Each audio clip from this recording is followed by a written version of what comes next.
Талибы уже в Таджикистане. Досмотрите это видео до конца, и вы узнаете официальную и правдивую информацию о том, пересекали ли талибы границу Таджикистана и находятся ли они в стране.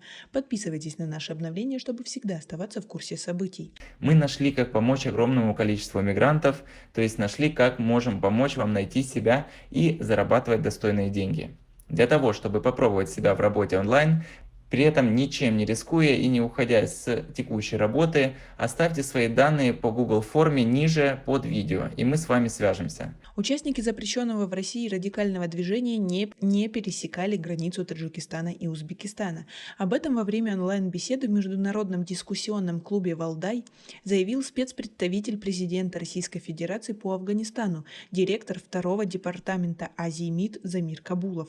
Когда мы увидели, как афганская армия обвально бросает свои позиции, а коллеги в Хайратоне поняли, что внешняя охрана правительственная разбежалась, то они попытались с ними связаться, чтобы понять, а кто будет обеспечивать безопасность. Те сказали: вы знаете, мы не готовы. Нет ни одного факта, чтобы талибские отряды пересекали таджикскую или узбекскую границы, или даже пытались это сделать, отметил он. Вы верите таким заявлениям? Свои ответы напишите нам, пожалуйста, в комментарии.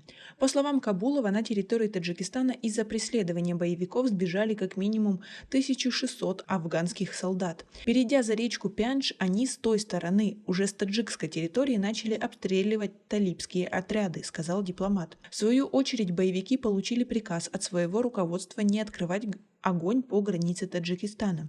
А вот Турцию они предостерегли от необдуманных действий после заявления Эрдогана о том, что турецкие военные могут заменить собой контингент НАТО.